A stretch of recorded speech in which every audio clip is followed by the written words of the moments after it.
چاہوں گی کہ سیاسی ایسپیکٹ بھی آپ سے جاننے، کیونکہ ایک سال اس حکومت کو ہو چکا ہے۔ اگر آپ اس پہ تھوڑا سا رائے اپنی دیں کہ 26ویں ترمیم کے بعد ہم نے دیکھا کہ جہاں ایک طرف پارلیمنٹ تھوڑی سی مستحکم ہوئی، وہیں عدلیہ کے حوالے سے ایک نئی شکل عدلیہ کی سامنے آئی۔ اس پہ کچھ لوگوں کی طرف سے تنقید بھی ہو رہی ہے، کچھ لوگ اس کو اپریشیٹ بھی کر رہے ہیں، لیکن آپ کیا سمجھتے ہیں کہ حکومت نے اتحادی جماعتوں کے ساتھ یہ جو 26ویں ترمیم کا ایفرٹ کیا، اس کے دور رس اثرات ہوں گے؟ کیونکہ اس سے عدلیہ میں بھی ایک طریقے سے ہلچل سی پیدا ہوئی ہے۔ اور دوسرا سر یہ فرمائے گا کہ سیاسی طور پر اس وقت اپوزیشن الگ کھڑی نظر آتی ہے، گورنمنٹ کو پریشرائز کرنے کے لیے ایک الائنس کی صورت میں بڑھتی ہوئی نظر آتی ہے، تو یہ سیاسی اور عدالتی محاذ کے اوپر گورنمنٹ کی پرفارمنس کو کیسے دیکھتے ہیں؟ جی، چونکہ اللہ تعالیٰ نے مجھے موقع دیا تھا کہ 18ویں اور 19ویں ترمیم کو ووٹ دینے والوں میں بھی شامل ہوں پارلیمان میں، اس وقت ایک کوشش یہ تھی، چونکہ عدلیہ نئی آزاد ہوئی تھی ان دنوں میں،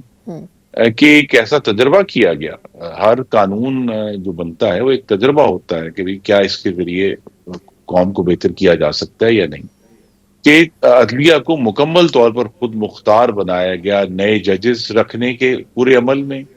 اور عدلیہ کے اندر جو احتساب ہونا تھا اس کے پورے عمل میں، اور اس کے نتیجے میں یہ کوشش تھی، اور ہمارے یہ جو ہم عوامی نمائندے تھے، عوام کی نمائندگی کرتے ہوئے، کہ اس عمل کے ذریعے جو عدلیہ کی کارکردگی، ان کا معیار، ان کی جو جمہوریت سے کمٹمنٹ ہے وہ بہتر ہوگی۔ وہ ناکام ہوئی۔ وہ ہماری کوشش جو تھی وہ اس میں ہمیں وہ نتائج عدلیہ نے نہیں دیے، تو لہذا 26ویں ترمیم پاکستان کی پارلیمان کی طرف سے یہ کوشش ہے کہ جس ایک پالیسی جو کہ اپنے نتائج حاصل نہیں کر پائی، اس میں اگر پارلیمان کا جو اثر ہے وہ زیادہ بڑھایا جائے تو کیا اس کے ذریعے ہم بہتر نتائج حاصل کر سکتے ہیں۔ تو ابھی اس کے نتائج آنا باقی ہیں۔ اب جو مختلف جو عدالتوں میں ہم دیکھتے ہیں کہ کہیں کوئی تناؤ ہے، مجھے یہ بھی توقع ہے کہ آنے والے دنوں میں یہ تناؤ بھی دور ہو جائے گا، اور یہ جو بات ہے کہ پارلیمان کو جو اس کا استحقاق ہے پاکستان کے عوام کی طرف سے دیا گیا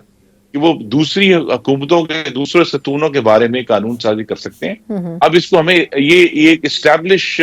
ہوا ہے، پہلے سے زیادہ مضبوط ہوا ہے یہ عمل، تو یہ عمل جاری رکھنا چاہیے۔ لیکن جو بات آئی تھنک ایک کمی ضرور رہ گئی وہ بھی ہے کہ اگر وزیر اعظم جو ہیں وہ پارلیمان کو زیادہ وقت دیں اور اس کو سمجھے کہ ایک سوچے سمجھے طریقے سے اس کو تقویت دیں، تو ان کی حکومت کے لیے بھی بہتر ہے اور پاکستان کی جمہوریت کے لیے بھی بہتر ہے۔ اپوزیشن جو بھی کرتی رہے گی، یہ بات ایک صاحب نے مجھے کہا کہ دیکھیں ہمیں سڑک پر آنا ہے، کیونکہ ہمارے پاس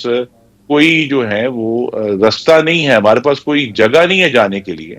تو میں نے انہیں بڑے ادب سے عرض کیا کہ آپ کے پاس سب سے بڑی جگہ پاکستان کے منتخب ایوان ہے، جہاں آ کر آپ اپنی آواز بھی بلند کریں، آپ معاملات کے جو سلوشن ہے وہ بھی پیش کریں اور حکومت کے اوپر تنقید بھی کریں۔ لیکن اگر آپ جو ہے وہ پارلیمان کو ہی جو ہے وہ کمزور کرتے ہیں اور خط لکھتے ہیں چیف آف آرمی اسٹاف کو اور ڈوسیئر بھیجتے ہیں IMF کو، تو یہ سارے کام اصل میں پارلیمان کے کرنے والے ہیں، اور میں نے کہا پارلیمان کو مضبوط کرنے سے اپوزیشن بھی مضبوط ہو۔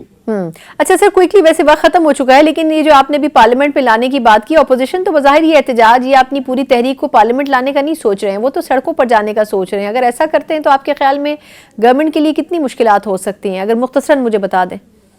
جی دیکھیے، اگر تو یہ الائنس بنتا ہے تو کم از کم ہمیں یہ ضرور توقع ہے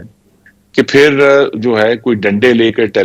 پاکستان ٹیلی ویژن پر قبضہ نہیں کرے گا، پارلیمان کا جنگلہ نہیں گرائے گا، ریڈیو پاکستان پشاور کو آگ نہیں لگائے گا، جن ہاؤس پشاور کو آگ نہیں لگائے گا، لاہور میں پولیس کی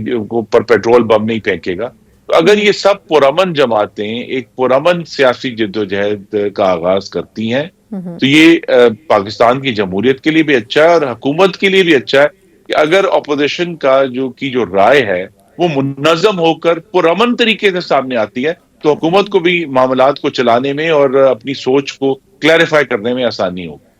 ٹھیک، بہت بہت شکریہ خرم دستگیر صاحب سر، آپ کے قیمتی وقت کے